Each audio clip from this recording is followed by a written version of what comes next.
ఈ వర్షాకాలంలో వేడివేడిగా పుల్లపుల్లగా రుచిగా ఉండే సూప్ తాగాలి అనిపిస్తుందా? మరి ఈ వీడియో చూసి ఈ సూప్ ఎలా తయారు చేయాలో చూద్దామా మరి?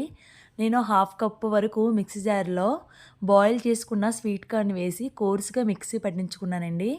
కోర్స్‌గా మిక్సీ పట్టించుకుంటేనే బావుంటుంది. పేస్ట్‌లో అస్సలు బావుండదు. 1 స్పూన్ వరకు నెయ్యి వేసుకోండి. లేకపోతే బటర్ అయినా వేసుకోండి. నెయ్యి కరిగిన తర్వాత 1 స్పూన్ వరకు సన్నగా కట్ చేసుకున్న వెల్లుల్లి వేసుకోండి. హాఫ్ స్పూన్ వరకు అల్లం తురుము వేసి బాగా ఫ్రై అవ్వనివ్వండి. పచ్చివాసన పోయినంత వరకు బాగా ఫ్రై అవ్వాలి. 1 ఆనియన్ అండి. స్మాల్ ఆనియన్ సన్నగా కట్ చేసి వేసుకోండి. ఆనియన్ కూడా బాగా ఫ్రై చేయండి. బాగా ఫ్రై అయిన తర్వాత 1 స్పూన్ వరకు గ్రీన్ చిల్లీ పచ్చిమిర్చి సన్నగా కట్ చేసి వేసుకోండి. నేను ఒక పచ్చిమిర్చి సన్నగా కట్ చేసి వేసుకున్నానండి. పచ్చిమిర్చి, ఆనియన్ అన్నీ బాగా ఫ్రై అవ్వాలి. ఇప్పుడు వెజిటబుల్స్ వేసుకుందాం. హాఫ్ కప్ వరకు క్యాబేజీ సన్నగా కట్ చేసి వేసుకోండి. హాఫ్ కప్ వరకు బీన్స్ కూడా సన్నగా కట్ చేసి వేసుకోండి. క్యాబేజ్ అసలు తురమొద్దు. పావు కప్పు వరకు క్యారెట్ అండి. చిన్న చిన్న ముక్కలుగా కట్ చేసి వేసుకోండి. పావు కప్పు వరకు క్యాప్సికమ్.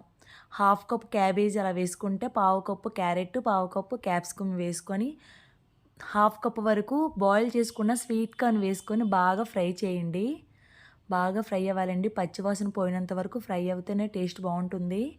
ఇప్పుడు చూడండి కోర్స్‌గా స్టార్టింగ్ మనం మిక్సీ పట్టించుకున్నాం కదండీ!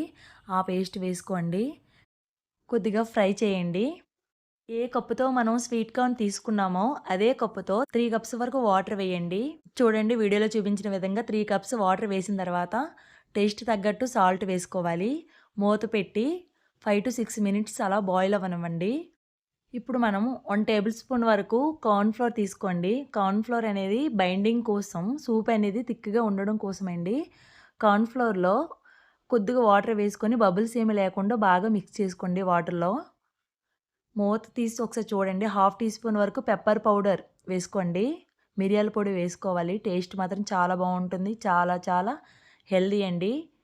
ఈ సూప్‌లో మనం వెల్లుల్లి అన్నీ వేసాం కాబట్టి వెల్లుల్లి వలన రెసిస్టెన్స్ పవర్ పెరుగుతుందండి. జలుబు, దగ్గు ఉన్న వాళ్ళకి చాలా రిలీఫ్ ఇస్తుందండి ఈ సూప్ తాగడం వలన. చాలా చాలా మంచిదండి. కొద్దిగా కొత్తిమీర కాడలతో సహా సన్నగా కట్ చేసుకొని వేసుకోండి. చాలా బావుంటుంది.